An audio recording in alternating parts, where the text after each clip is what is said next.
Assalamualaikum warahmatullahi wabarakatuh. Kami kelompok 2, terdiri dari Kang Mahda dan Lukman Salehuddin, akan menyampaikan mengenai perjuangan Indonesia sampai kemerdekaan dan Pancasila dalam kehidupan masyarakat. Perjuangan bangsa Indonesia terhadap penjajahan sampai dengan kemerdekaan.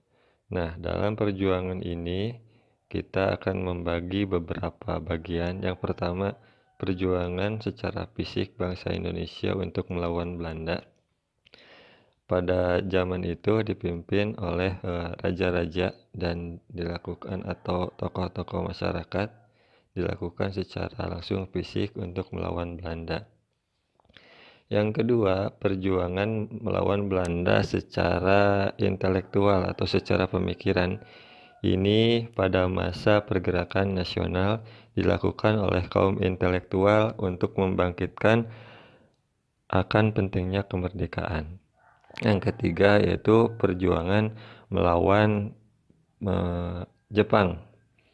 Hal ini dilakukan secara langsung maupun pemikiran. Yang secara pemikiran yaitu melalui peta dan juga langsung juga melalui peta. Terus ada juga yang secara fisik langsung, yaitu pemberontakan masyarakat terhadap Jepang. Dan yang kita bahas yaitu mengenai Pancasila dan aplikasinya dalam kehidupan sehari-hari. Pancasila dan kehidupan bangsa. Selamat menyimak. Perlawanan rakyat Maluku yang dipimpin oleh Pattimura atau Perang Pattimura. Teman-teman tahu nggak kenapa Pattimura dan rakyat Maluku melakukan perlawanan? Begini ceritanya. Dulu sebelum Belanda menjajah daerah Maluku, Inggris telah berada di sana menduduki daerah Maluku. Tetapi Inggris tidak menjajah. Sistem Inggris yaitu sistem persemakmuran. Artinya daerah yang didudukinya itu rakyatnya diusahakan untuk dimakmurkan. Artinya persemakmuran gitu ya. Tapi pada tahun 1814 melalui Konvensi London, Inggris menyerahkan sebagian wilayah Indonesia termasuk Maluku kepada Belanda. Nah, dari situ mulailah Belanda menjajah daerah Maluku. Belanda melakukan berbagai macam penjajahan yang membuat rakyat Maluku sengsara. Dari situ ada seorang mantan tentara Inggris yang bernama Thomas Matulesi. Dia sangat geram dengan apa yang dilakukan Belanda terhadap warga Maluku. Di situ dia bersama teman-temannya, di antaranya Anthony Rebok, Thomas Patiwael, Philip Latumahina, Said Parintah, Ulupaka, dan Christiana Marta Tiahahu. Mereka pada tanggal 14 Mei 1817 melakukan pertemuan rahasia yang isinya adalah mereka merencanakan penyerangan perlawanan terhadap Belanda. Dan pada keesokan harinya yaitu tanggal 15 Mei 1817 mereka memimpin rakyat Maluku untuk membakar perahu-perahu milik Belanda yang berada di pelabuhan Porto. Mereka mengepung benteng Dorstede dan berhasil membunuh kepala residennya yaitu Van der Berg. Belanda sangat marah. Belanda sangat geram. Mereka terus melakukan penyerangan demi penyerangan terhadap Pattimura dan pasukannya. Mereka mengerahkan 300 pasukan bersenjata namun gagal. Mereka terus melakukan penyerangan dan akhirnya pada Agustus 1817 benteng Dorstede berhasil direbut kembali oleh Belanda. Pattimura mundur ke pedalaman. Belanda mengumumkan Siapa saja yang berhasil menangkap Patimura, maka dia akan diberikan hadiah sebesar 1000 gulden dan 500 gulden untuk pemimpin rakyat Maluku lainnya. Tapi hal tersebut tidak membuat rakyat Maluku tergiur. Mereka lebih senang berada dalam pasukan Patimura dan melakukan perlawanan terhadap Belanda. Pada Oktober 1817, Belanda mengerahkan pasukan besar-besaran dan akhirnya berhasil menangkap Patimura beserta teman-temannya yang lain, di antaranya Anthony Rebok, Thomas Patiwell, dan Raja Tiau. Dan pada tanggal 16 Desember 1817, Patimura dihukum mati. Lalu perang terhadap Belanda yang dilakukan oleh Patimura beserta rakyatnya berakhir. Karena pada waktu itu mereka melakukan perlawanan kalau ada pemimpinnya. Ketika pemimpinnya ditangkap dan mati, maka perlawanan berakhir.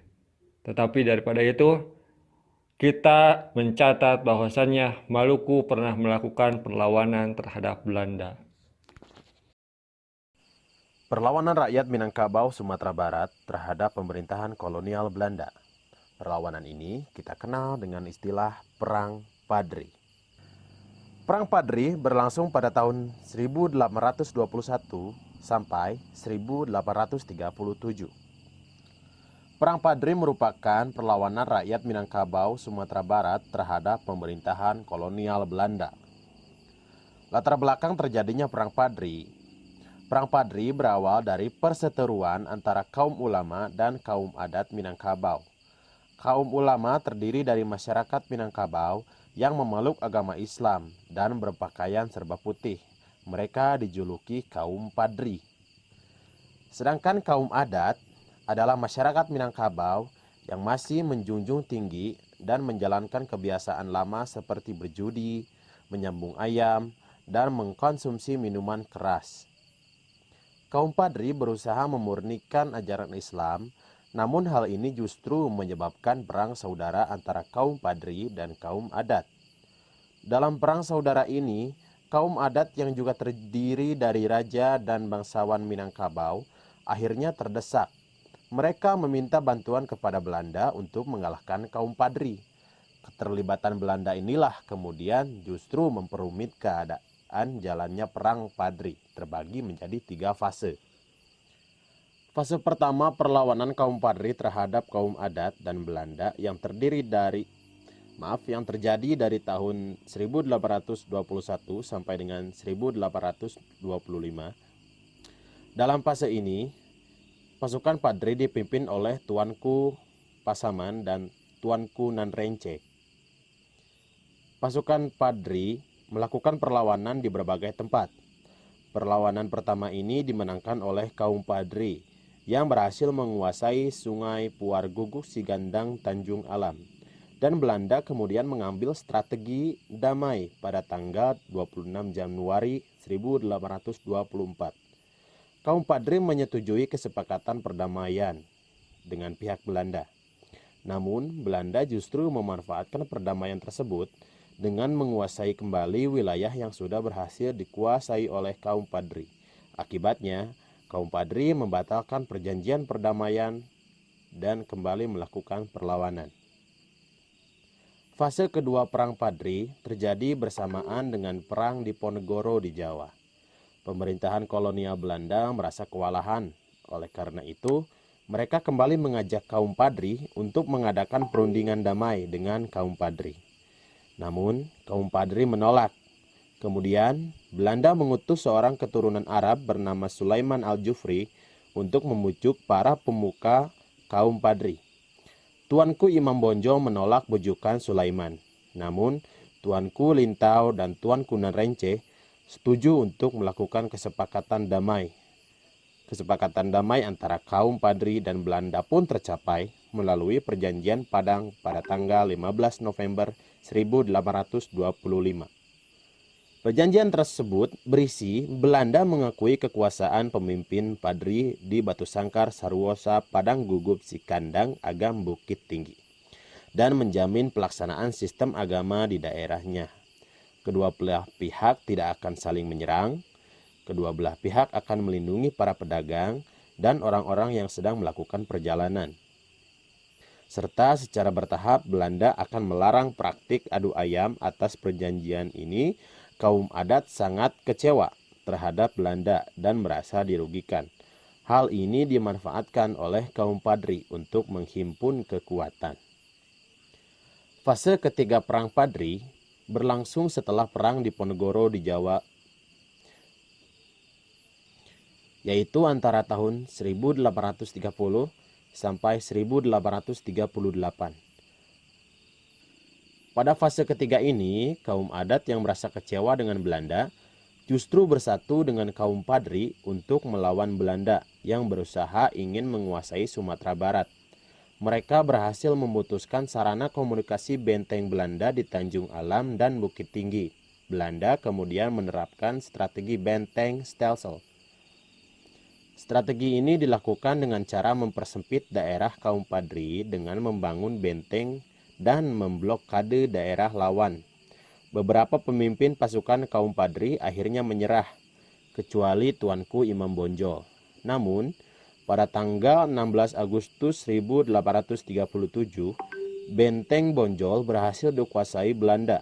Tuanku Imam Bonjol melarikan diri dan berhasil ditangkap di daerah Palupuh pada tanggal 28 Oktober 1837.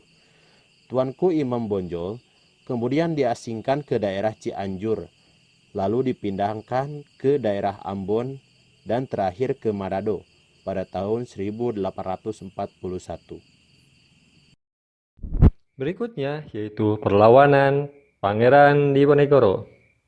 Kenapa Pangeran Diponegoro melakukan perlawanan? Ada dua hal yang melatar belakanginya. Yang pertama, semakin sempitnya daerah kekuasaan Raja-Raja Jogja karena wilayah pantai utara dijajah dan dikuasai oleh Belanda. Yang berikutnya, kemarahan besar Pangeran Diponegoro karena tanahnya diserobot oleh Belanda untuk dibuat jalan. Tanah dari Pangeran Diponegoro dipatok-patok. Pangeran Diponegoro marah dan mencabut patok-patok tersebut dan menggantinya dengan bambu runcing. Rakyat yang tahu akan hal tersebut sama-sama marah terhadap Belanda karena mereka pun diperlakukan sama oleh Belanda. Tanah-tanah mereka diserobot dan diambil alih. Nah, oleh karena itu Pangeran Diponegoro dan rakyat melakukan perlawanan. Dalam perlawanan ini, Pangeran Diponegoro memiliki dua tokoh penting, yaitu satu ulama yang bernama Kiai Mojo yang berasal dari Surakarta.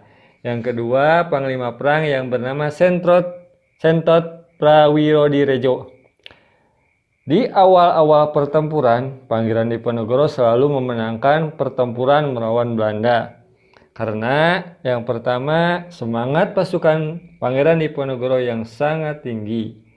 Yang kedua, siasat perang gerilya yang dilakukan oleh Pangeran Diponegoro sangat efektif.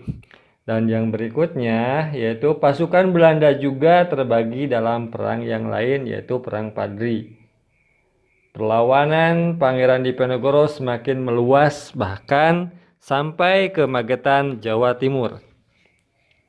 Tapi Belanda pada waktu itu menemukan sebuah taktik yang sangat jitu, yaitu taktik benteng Stelsel, di mana Belanda membangun benteng untuk melemahkan dan mempersempit daerah lawan. Dan strategi ini dirasa sangat berhasil. Satu persatu pengikut Pangeran Diponegoro menyerah kepada Belanda, termasuk Sentot Prawirodirejo yang berhasil ditangkap dan menyerah. Tapi pasukan lain yang ada dalam pasukan Pangeran Diponegoro pantang menyerah. Belanda pada tahun 1830 mengajak Pangeran Diponegoro untuk berdamai. Tetapi Belanda malah menangkap Pangeran Diponegoro dan mengasingkannya ke daerah Makassar.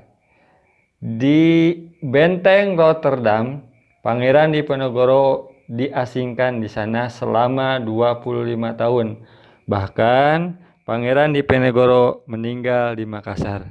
Dan cerita perlawanan Pangeran Diponegoro selesai. Puputan Jagaraga adalah perang sampai titik darah penghabisan yang hanya bisa ditumbangkan oleh politik adu domba Belanda.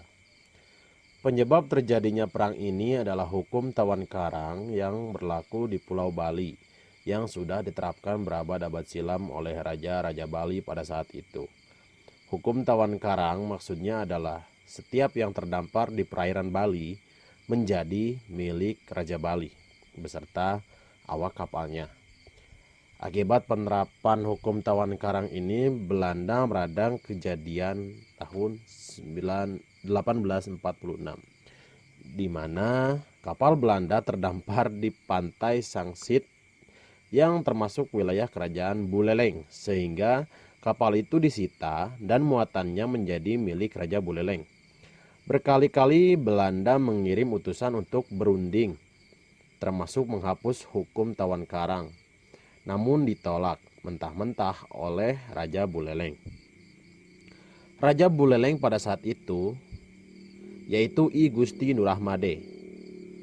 Utusan Belanda yaitu Liklich yang semula berpura-pura baik dan sok ramah agar bisa menarik hati Raja Buleleng, akhirnya tidak tahan lagi. Sifat aslinya keluar dan tingkah berkoar agar Raja Buleleng mengakui kekuasaan Belanda. Karena kejadian itu, Raja I Gusti Nurahmade dan patihnya I Gusti Ketuk Jelantik mengusir secara tidak hormat utusan Belanda De Liklich itu. De Liklich kemudian mengadu kepada gubernur jenderal di Batavia. Lalu Belanda menyiapkan armada tempurnya untuk menggempur kerajaan Buleleng pertengahan 1846. Armada perang besar Belanda memasuki Bali.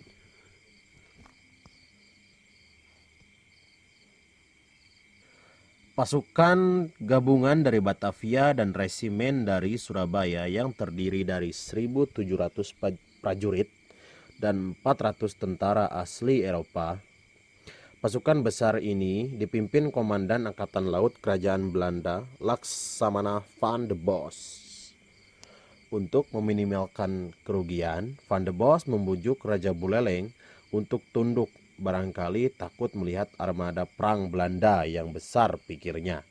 Namun di luar dugaan, hal itu membuat I Gusti Ketuk Jelantik marah besar dan membentak keputusan Belanda itu.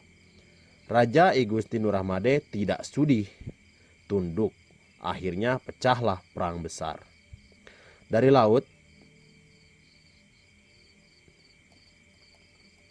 laut, kapal-kapal Belanda menghujani tembakan meriam. Sementara itu, mereka juga mengerahkan ratusan serdadu dari Angkatan Darat. Namun, pasukan dan rakyat Buleleng tetap bertahan di dalam area benteng.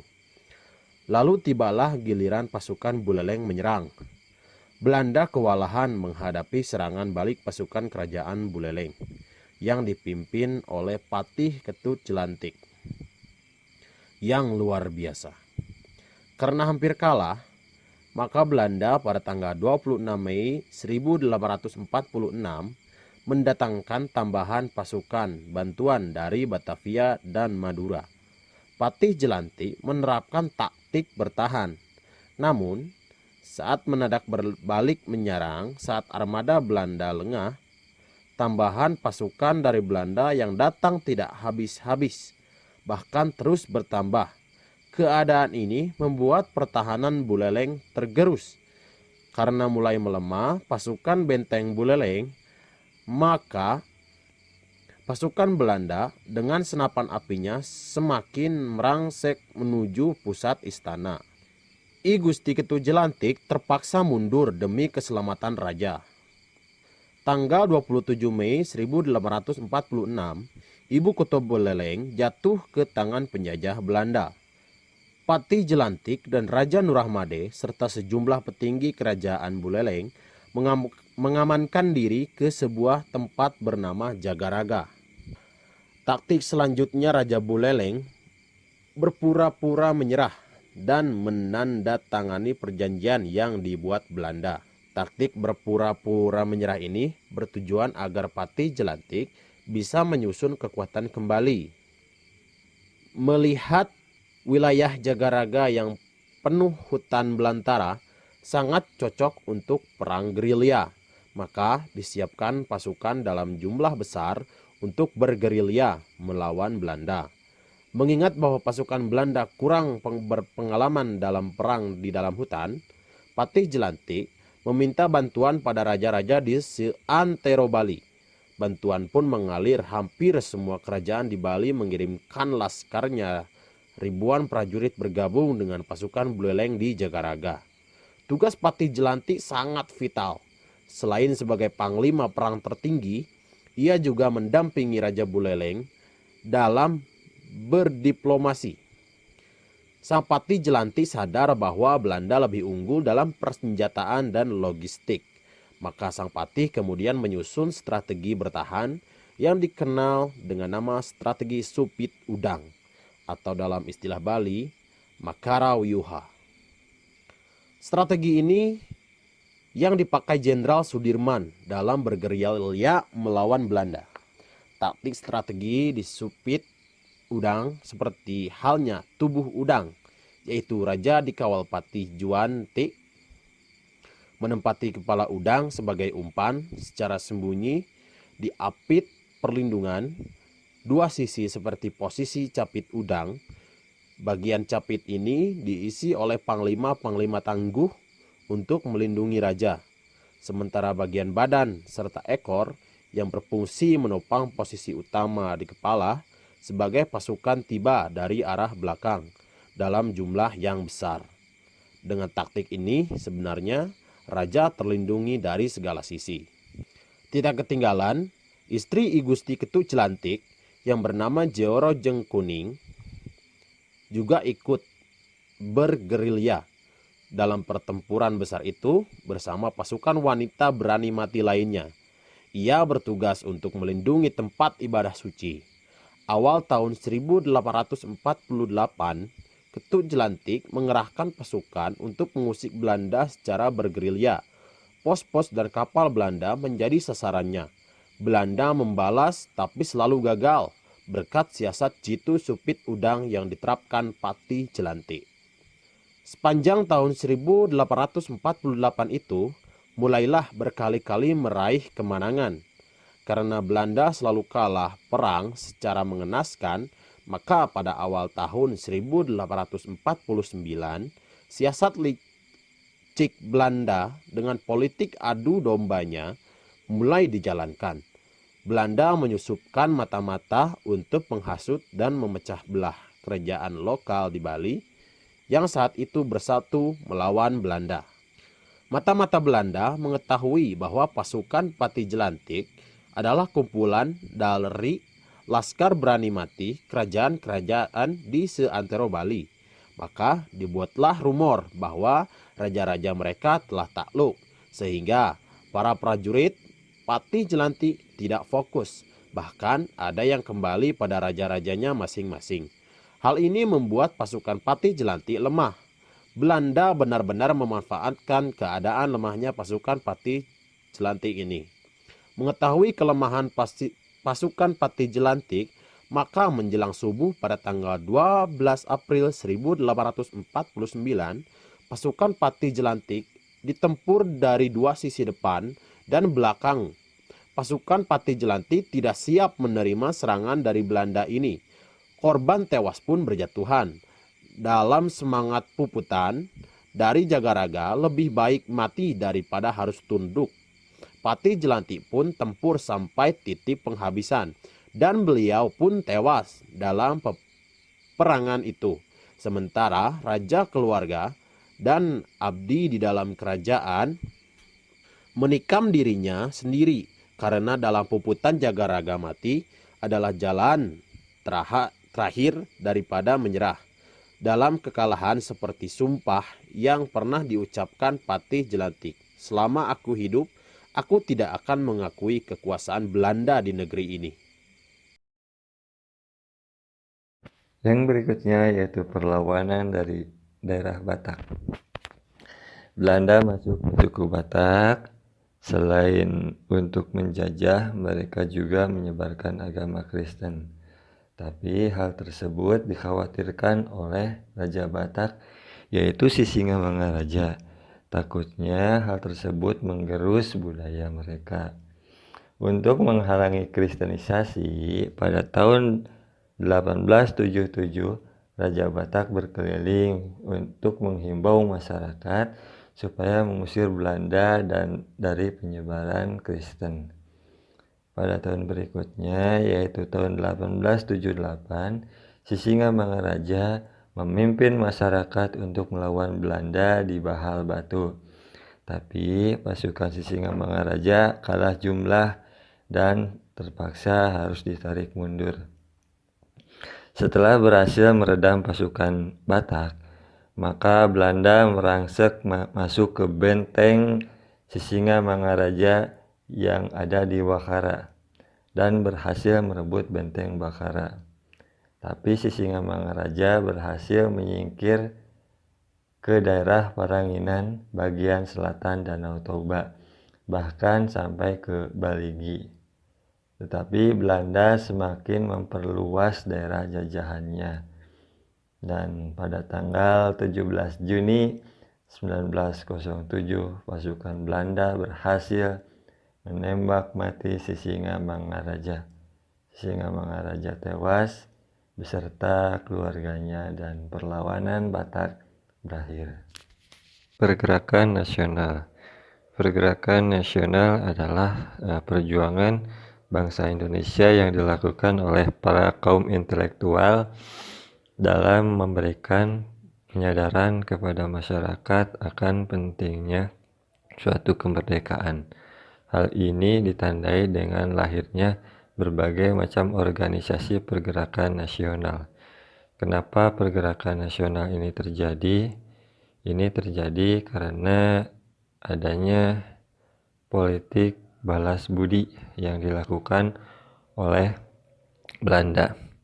Belanda mengatakan bahwasannya kita telah beruntung dan telah diberikan berbagai macam fasilitas atau sumber daya alam yang melimpah dari Indonesia. Oleh karena itu, Belanda harus berterima kasih kepada Indonesia, dan salah satu bentuk terima kasih Belanda terhadap Indonesia yaitu melalui pendidikan, irigasi, dan penyebaran penduduk secara merata. Di satu sisi, tujuannya itu adalah bagus seperti itu. Tetapi di sisi lain, Belanda juga ada maksud terselubung, memberikan pendidikan kepada warga negara Indonesia, yaitu untuk mempersiapkan tenaga kerja yang terdidik secara murah di kemudian harinya.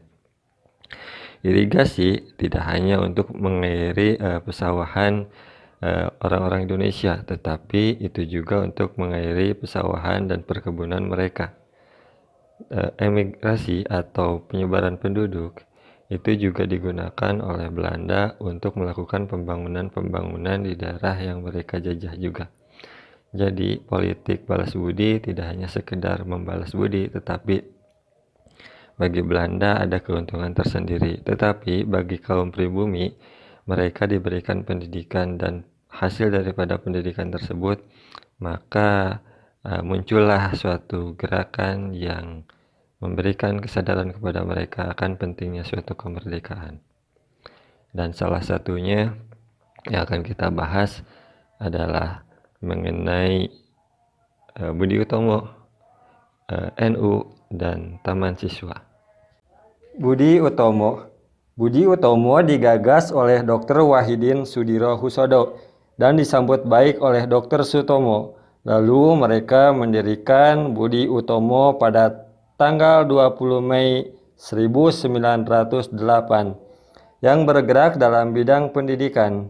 Awalnya, Dr. Wahidin mengumpulkan dana untuk pendidikan pribumi atau study fund, dan anggotanya kebanyakan mahasiswa kedokteran Stovia. Tujuan utama daripada Budi Utomo yaitu memajukan pengajaran, pertanian, peternakan, perdagangan, teknik dan industri, serta menghidupkan kebudayaan. Orang tua pantas memimpin organisasi, sementara anak-anak muda sebagai roda penggerak organisasi. Dan kebanyakan pemimpin Budi Utomo itu berasal daripada priai. Pada tanggal 3-5 Oktober 1908, Budi Utomo menyelenggarakan kongres pertamanya di Yogyakarta. Pada kongres tersebut, Raden Adipati Tirto Kusumo diangkat menjadi ketua Budi Utomo. Beliau adalah bekas Bupati Karanganyar. Pada 10 tahun pertama, Budi Utomo mengalami beberapa kali pergantian pemimpin. Dan pada masa kepemimpinan Aryo Notodirejo dari Keraton Pakualam, Budi Utomo mengalami perkembangan yang sangat penting. Tapi semakin lama Budi Utomo semakin bergerak ke arah politik. Akhirnya pada tahun 1931, Budi Utomo bergabung dalam PBI, Persatuan Bangsa Indonesia. Penggabungan ini menjadi tonggak terbentuknya Parindra, Partai Indonesia Raya. Dan tanggal 20 Mei dijadikan sebagai Hari Kebangkitan Nasional, sebagaimana hari lahirnya Budi Utomo sebagai organisasi modern pertama di Indonesia. Nahdlatul Ulama didirikan awalnya untuk membendung paham-paham yang tidak sesuai dengan syariat seperti Syiah. Maka daripada itu, para pemimpin pesantren tradisional yang ada di Jawa Timur, mereka berkumpul di rumah Syekh Hasyim Asy'ari dan merumuskan pergerakan harus ada dalam satu organisasi supaya pergerakan lebih pasif dan lebih terstruktur. Corak perjuangan Nahdlatul Ulama seperti Nahdlatul Wathon yang didirikan oleh kiai sebelumnya, dan itu lebih ke bela negara. Nahdlatul Ulama ini tidak sekedar lembaga keagamaan yang menentang ajaran Syiah. Nahdlatul Ulama juga bergerak di berbagai bidang kehidupan. Di zaman itu mereka ikut berjuang di dalam gerakan kemerdekaan seperti zaman Jepang. Diberikan kebebasan tidak seperti di zaman Belanda. Organisasi-organisasi bisa berkembang dan Nahdlatul Ulama salah satunya. Di bidang pendidikan juga Nahdlatul Ulama banyak mendirikan pesantren-pesantren, yaitu untuk memberikan pemahaman Ahlus Sunnah wal Jamaah dan membentengi masyarakat dari Syiah. Selain itu, juga di lembaga pendidikan dibuat suatu pengkaderan tentang visi misi Nahdlatul Ulama. Di situ dijabarkan juga bagaimana warga Nahdlatul Ulama ini bergerak lewat pendidikan. Di bidang kesehatan, selain di bidang pendidikan pondok pesantren, Nahdlatul Ulama juga sudah terjun di bidang pendidikan formal seperti SMK, SMP, dan SMA. Dalam lembaga ekonomi juga mereka memperkuat organisasi mereka dengan ekonomi. Dan begitupun dengan lembaga politik. Mereka dulu sempat punya partai NU. Sekarang terapresiasi dengan PKB, PPP, PAN. Meskipun PAN lebih banyak Muhammadiyah, maka dari itu NU mencoba untuk memberikan peranan yang sangat luar biasa untuk kebangkitan nasional di zaman dulu. Dan sekarang pun bahkan salah satu NU menjadi profil presiden.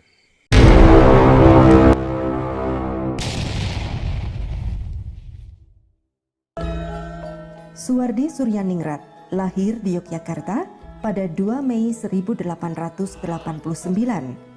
Tanggal itulah yang kelak di kemudian hari dikenang dan ditetapkan sebagai Hari Pendidikan Nasional oleh pemerintah Indonesia. Ia berasal dari keluarga Keraton Puro Pakualaman Yogyakarta.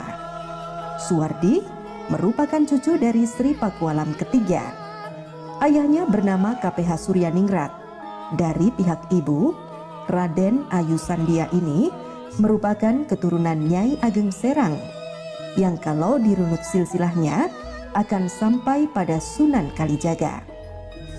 Suwardi kecil mendapatkan pendidikan agama dari berbagai pesantren yang diasuh oleh Kiai Haji Abdurrahman, seorang kiai dari Kalasan. Selain itu, ia juga pernah satu perguruan dengan Raden Ajeng Kartini, Kiai Haji Ahmad Dahlan, Kiai Haji Hashim Asy'ari, dan Ki Ageng Suryo Mentaraman di bawah asuhan Mbah Soleh Darat dari Semarang. Pendidikan formalnya ia dapatkan di Europese Lagere School yang menggunakan bahasa Belanda sebagai pengantarnya. Pada tahun 1924, majalah Hindia Putra berganti nama menjadi Indonesia Menggugat. Pergantian tersebut menunjukkan kian radikalnya perjuangan kaum nasionalis Indonesia di Belanda. Perjuangan Ki Hajar demi menegakkan kedaulatan negerinya tidak hanya melalui jalur pers dan politik, melainkan juga dalam bidang pendidikan. Itulah seruan yang disarankan istrinya kepada Ki Hajar, dan ia menerima saran tersebut. Hingga kemudian Ki Hajar belajar di Lagere Onderwijs atau sekolah profesi guru. Melalui sekolah itu, Ki Hajar mulai banyak mengerti seluk-beluk dunia pendidikan, sehingga ia menerima sertifikat guru dari sekolah tersebut. Saya ditangkap oleh polisi karena pada suatu rapat umum saya didakwa menghina Hof, yaitu Mahkamah Agung dari Belanda. Ki Hajar Dewantoro sepulang dari Den Haag negeri Belanda, tepatnya tahun 1919, dengan akta tinggi guru, tetap aktif berpolitik dan dipenjara lagi di rumah tahanan Pekalongan, Jawa Tengah. Bersamaan itu, Nyi Hajar melahirkan putri ketiga dengan pendarahan hebat. Ki Hajar Dewantoro pun diizinkan menengok rumah sakit. Nyi Hajar Dewantoro berpesan, "Ingatlah Kang Mas, janjimu kepada Kiai Haji Ahmad Dahlan untuk mendirikan perguruan. Tinggalkan politik dan mari kita mendidik kaum pribumi yang sangat membutuhkan pendidikan. Manfaatkan waktu, Allah yang akan mengatur semuanya."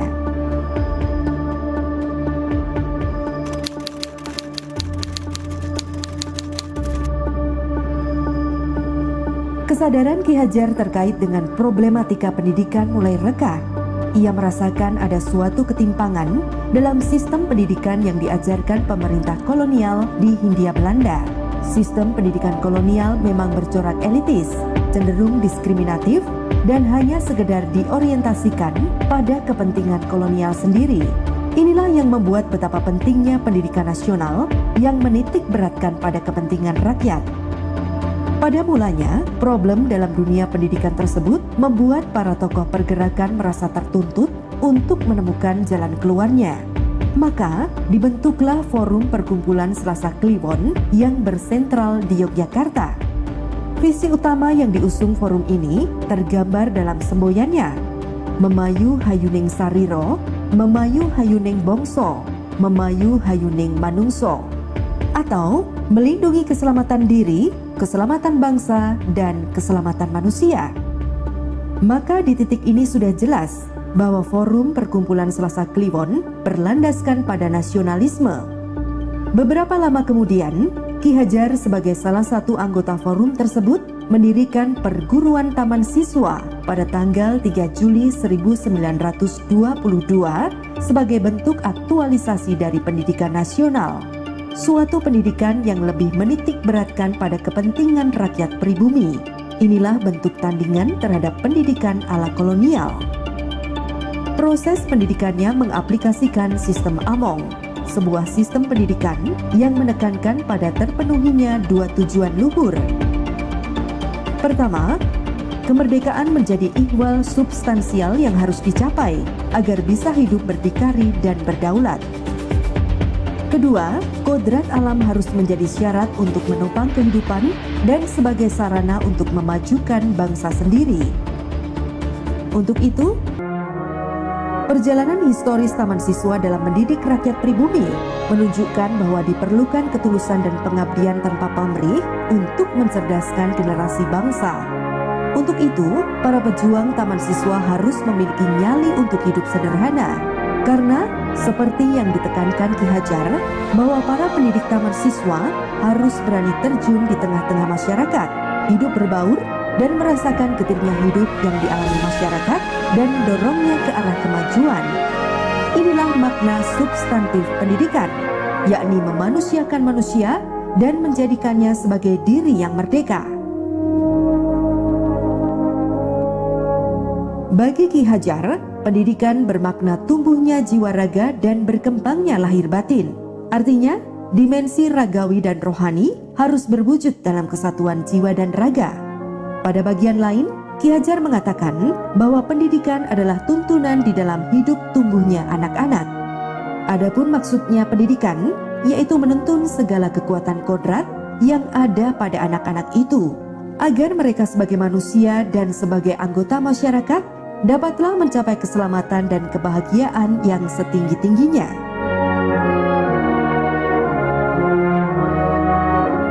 Lebih lanjut, Ki Hajar mengemukakan bahwa pendidikan yang dilakukan dengan keinsyafan ditujukan ke arah keselamatan dan kebahagiaan manusia. Tidak hanya bersifat pelaku pembangunan, tetapi sering merupakan perjuangan pula. Pendidikan berarti memelihara hidup tumbuh ke arah kemajuan, tak boleh melanjutkan keadaan kemarin menurut alam kemarin.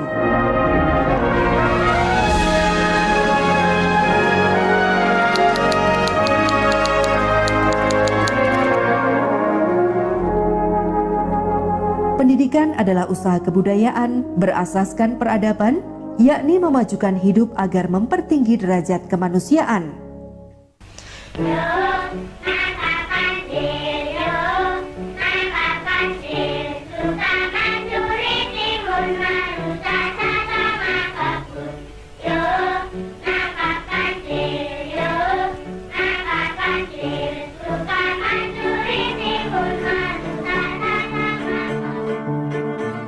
Dengan memperhatikan beberapa pernyataan ini, tampak sekali bahwa visi, misi, dan tujuan pendidikan Ki Hajar Dewantoro adalah bahwa pendidikan sebagai alat perjuangan untuk mengangkat harkat, martabat, dan kemajuan umat manusia secara universal, sehingga mereka dapat berdiri kokoh sejajar dengan bangsa-bangsa lain yang telah maju, dengan tetap berpijak kepada identitas dirinya sebagai bangsa yang memiliki peradaban dan kebudayaan yang berbeda dengan bangsa lain.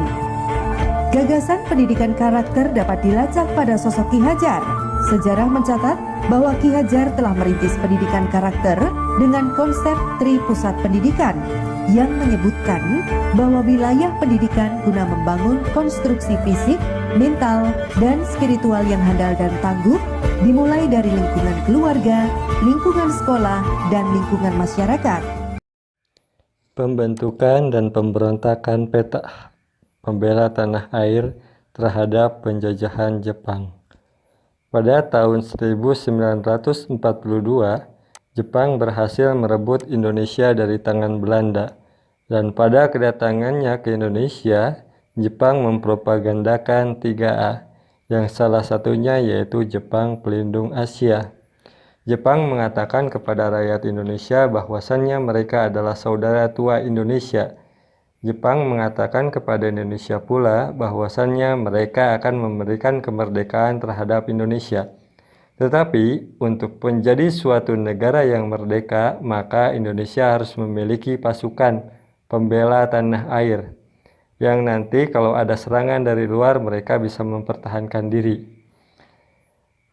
Oleh karena itu, Jepang memberikan pelatihan pembela tanah air, pelatihan tentara kepada rakyat Indonesia. Bagi rakyat Indonesia, ini merupakan suatu persiapan untuk mendapatkan kemerdekaan. Tetapi bagi Jepang, ini bisa dijadikan sebagai tentara bantuan untuk melakukan peperangan Asia Timur Raya, Jepang melawan sekutu.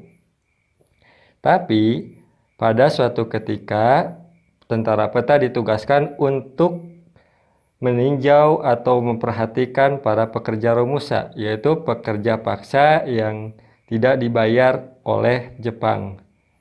Di situ rakyat Indonesia mengatakan bahwasannya peta adalah salah satu pelindung Asia. Tetapi pada kenyataannya Jepang melakukan tindakan yang merugikan bangsa Indonesia dengan melaksanakan Romusa. Oleh karena itu, anggota PETA yang ada di Blitar yang dipimpin oleh Supriyadi melakukan pemberontakan terhadap Jepang. Tetapi pada waktu pemberontakan, Supriyadi dinyatakan hilang. Ada yang mengatakan bahwasannya Supriyadi ditangkap lalu diasingkan, ada yang mengatakan hilang begitu saja. Semua anggota PETA yang melakukan pemberontakan pada waktu itu ditangkap dan dihukum. Dan pada tahun 1945, Jepang, kota Hiroshima dan Nagasaki dijatuhi bom atom oleh sekutu. Dan di situ Jepang menyerah kepada sekutu. Tentara PETA mengatakan kepada Bung Karno agar supaya Bung Karno secepatnya melakukan proklamasi kemerdekaan Indonesia. Perlawanan Aceh terhadap Jepang. Perlawanan masyarakat Aceh terhadap Jepang terjadi di daerah Cepling Bayu di desa Beonot Samta Lira Baru, Aceh Utara, daerah yang dekat dengan Lok Sumawe. Perlawanan Aceh terhadap Jepang ini terjadi pada 10 November 1942 yang dipimpin oleh Teku Abdul Jalil yang merupakan seorang ulama muda. Teku Abdul Jalil dan masyarakat Aceh sangat menentang kedatangan Jepang. Hal ini disebabkan karena masyarakat diwajibkan melakukan sekre atau kewajiban memberi penghormatan kepada Kaisar Jepang dengan cara memungkukan badan ke arah matahari terbit. Hal ini dianggap bertentangan dengan Islam karena mengubah kiblat ke arah matahari. Masyarakat Aceh sebagai pemeluk teguh agama Islam tidak menerima tingkah laku Jepang yang sering mabuk-mabukan, bahkan memperlakukan wanita secara biadab. Kekejaman dan kesewenangan pemerintah Jepang terhadap masyarakat, terutama dengan penerapan kerja paksa atau disebut dengan Romusa, rakyat disuruh kerja paksa atau Romusa membuat lapangan terbang serta parit-parit pertahanan. Tentara Jepang juga melakukan tekanan lewat kompete, kata polisi militer Jepang yang sangat kejam. Bahkan, masyarakat banyak yang diancam dan disiksa. Ini semua menurut masyarakat Aceh sebagai budaya barbar yang dibawa oleh Jepang, dan tindakan-tindakan Jepang tersebut membuat penderitaan bagi masyarakat sehingga ditentang oleh Teku Abdul Jalil dengan menggerakkan rakyat Aceh untuk menentang dan melawan tentara Jepang. Melihat tindakan Abdul Jalil terhadap Jepang, maka Jepang berusaha untuk mendekati dan membujuk Abdul Jalil, tetap ditolak. Sehingga pada 10 November 1942 pecahlah perang di mana Jepang menyerang daerah Korpli. Serangan Jepang yang pertama dapat dipatahkan oleh rakyat Aceh. Begitu juga dengan serangan yang kedua juga dapat dilawan dalam peperangan ini. Rakyat Aceh yang bersenjatakan seadanya saja, yaitu dengan pedang dan kelewang pada serangan yang ketiga Jepang meningkatkan kekuatannya sehingga pada serangan ketiga ini dapat mematahkan serangan dari masyarakat Korpli, sehingga banyak yang terdapat luka dan tewas pada saat perang tersebut. Bahkan Masjid Sudaha Korpli Bayu yang menjadi markas besar juga dibakar, sedangkan Teku Abdul Jalil sendiri tewas ketika ditembak oleh tentara Jepang. Pada saat sedang melaksanakan salat, perlawanan serupa juga dilakukan oleh salah satu anggota PETA atau pembela tanah air, yaitu Teku Abdul Hamid yang merupakan perwira Ugan atau tentara bentukan Jepang yang bersama 20 pelaton pasukannya melarikan diri dari asrama Gyogun dan kemudian bergerilya di daerah pegunungan Yanka Buyadi untuk menghentikan perlawanan Abdul Hamid. Maka Jepang menangkap dan menyandra semua anggota keluarga Teku Abdul Hamid. Dengan begitu, Teku Abdul Hamid akhirnya mengakhiri perlawanannya. Kemudian dia ditangkap dan pasukannya pun bubar. Singaparna terhadap Jepang, perlawanan yang terjadi di pesantren Sukamanah, Singaparna, Jawa Barat, yang dipimpin oleh Kiai Zainal Mustafa, Zainal Mustafa adalah seorang ulama dan pendiri pesantren Sukamanah. Perlawanan Singaparna terjadi karena pertama, Sekre Kiai Zainal Mustafa sangat menolak ajaran yang berbau Jepang, khususnya kewajiban melakukan sekre di mana setiap pagi harus memberi penghormatan kepada Kaisar Jepang dengan cara membungkukkan badan ke arah matahari terbit. Kewajiban ini bertentangan dengan Islam. Kedua, sikap dan kebijakan Jepang banyak yang tidak sesuai dengan ajaran. Ketiga, Romusa perilaku pemerintahan Jepang sangat kejam, yaitu dengan pengarahan kerja paksa atau disebut dengan Romusa, di mana masyarakat banyak dikirim keluar Jawa sehingga penderitaan masyarakat sangat berat. Bahkan banyak masyarakat yang tidak kembali dari kerja Romusa. Banyak yang tewas. 4. Jepang menerapkan padi dan beras yang sangat menindas rakyat karena sikap dan tindakan Jepang ini. Sehingga masyarakat Singaparna melakukan perlawanan terhadap Jepang yang dipimpin oleh Kiai Zainal Mustafa sebelumnya. Kiai Zainal Mustafa sudah mempersiapkan dan melatih santrinya dengan bekal ilmu bela diri. Pasukan ini dinamakan pasukan tempur Sukamanah. Melihatnya tersebut, Jepang akhirnya mengirim utusannya untuk melakukan perundingan dengan Kiai Zainal Mustafa. Utusan Jepang. Utusan Jepang yang ke-1. Utusan Jepang yang ini berhasil ditahan oleh pasukan Zainal Mustafa. Bahkan senjata mereka dirampas utusan Jepang. Jepang mengirim kembali utusannya untuk mengadakan perundingan Amul. Utusan kali ini bersikap congkak dan sombong sehingga membuat kemarahan dari pengikut Kiai Zainal Mustafa. Sehingga utusan Jepang ini juga akhirnya ditangkap. Senjatanya diambil, bahkan utusan tersebut ada yang dibunuh. Melihat kejadian ini, maka pada Februari 1944 akhirnya Jepang mengirim pasukannya ke daerah Sukamanah dan terjadi pertempuran dalam perlawanan ini. Masyarakat Singaparna berperang menggunakan pedang dan bambu runcing dengan diikuti teriakan takbir. Namun karena pasukan Jepang yang sangat besar dan peralatan yang lebih lengkap dan modern, maka berhasil mengalahkan pasukan Kiai Zainal Mustafa, bahkan banyak yang tewas. Kiai Zainal Mustafa sendiri ditangkap bersama gurunya Kiai Umar dan dibawa ke Jakarta pada tanggal 25 Oktober 1944.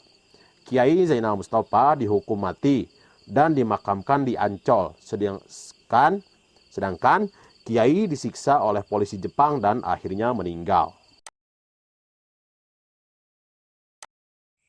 Pancasila. Pancasila adalah dasar negara kita. Bagaimana Pancasila itu bisa ada? Ini berawal dari kedatangan Jepang. Selain Jepang membuat rakyat Indonesia supaya bisa memiliki tentara, Jepang juga mengatakan bahwasannya sebuah negara harus memiliki dasar negara. Maka untuk membuat dasar negara, Jepang menyarankan warga Indonesia atau beberapa pemikir daripada Indonesia membentuk BPUPKI, ya. Itu untuk mempersiapkan dasar negara.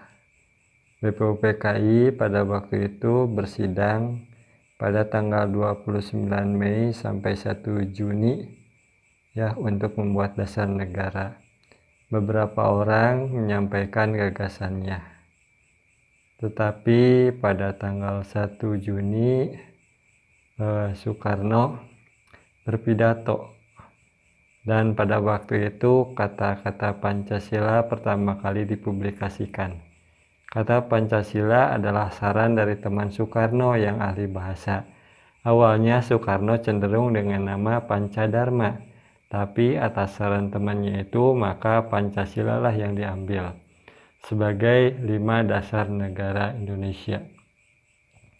Pancasila merupakan dasar kehidupan bangsa Indonesia.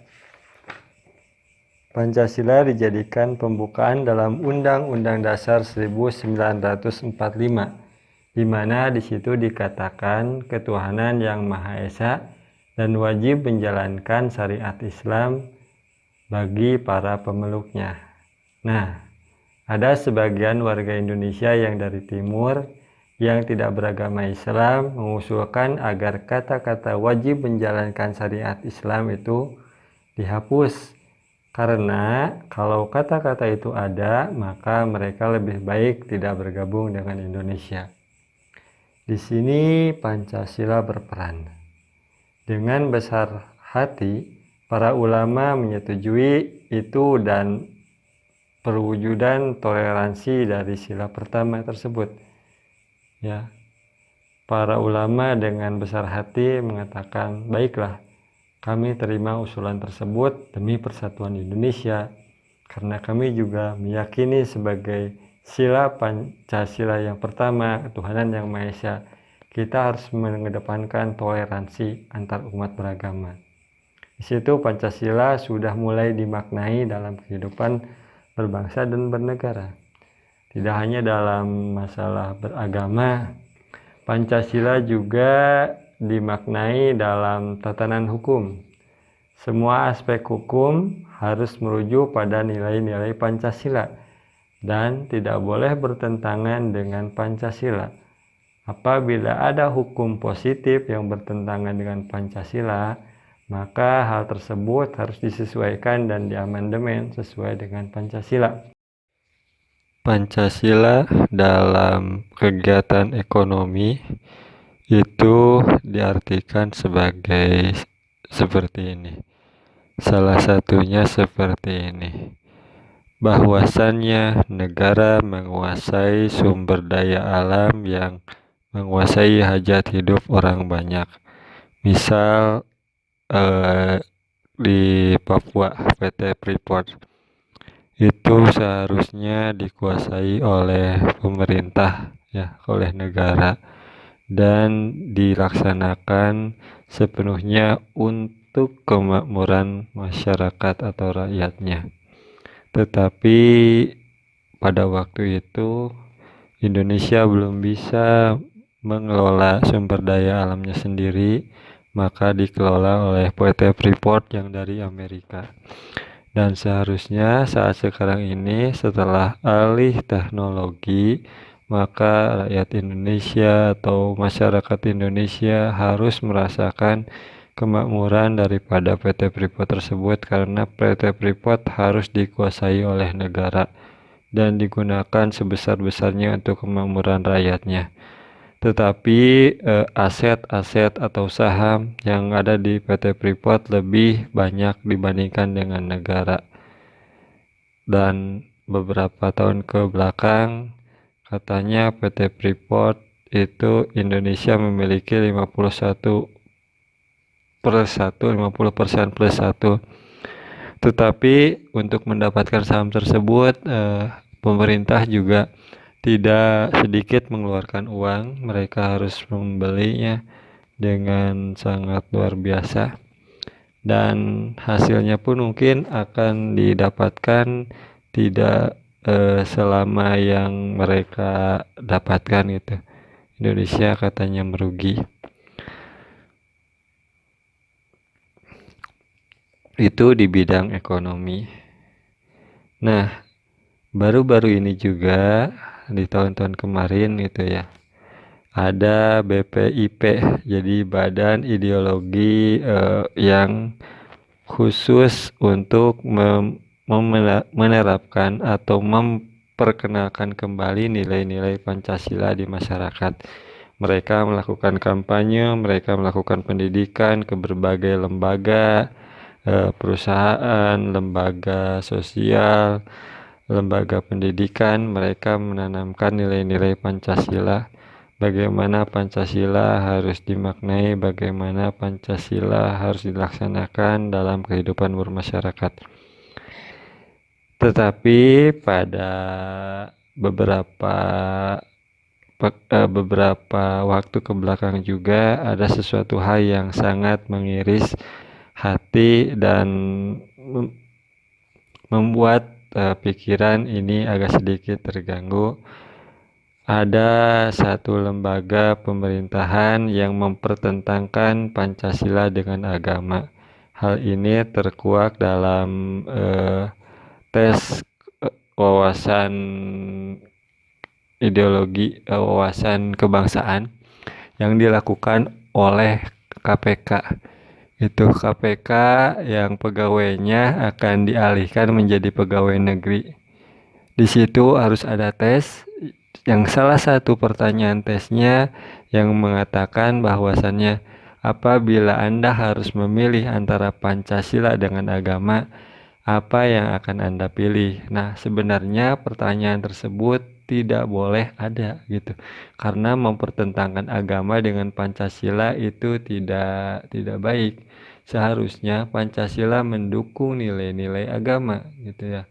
Apabila pegawai tersebut mengatakan bahwasannya saya memilih agama, maka di situ pegawai tersebut sudah siap dilabeli dengan istilah ekstremisme, siap dilabeli dengan terorisme karena lebih mementingkan agama dibandingkan dengan Pancasila. Dan apabila pegawai tersebut mengatakan saya lebih memilih Pancasila, maka dari sisi agama itu tidak dibenarkan. Seseorang lebih menjunjung tinggi nilai-nilai yang lain dibandingkan dengan agama gitu ya. Tetapi baiknya ketika seseorang menjunjung tinggi nilai agama, maka Pancasila harus mendukungnya. Karena dengan dia menjunjung tinggi nilai agama dan menjalankannya, maka keteraturan di dalam masyarakat akan tercapai. Tujuan daripada Pancasila juga tercapai gitu, sehingga tidak mengakibatkan konflik atau masalah di masyarakat itu karena mereka menjunjung tinggi nilai-nilai agama.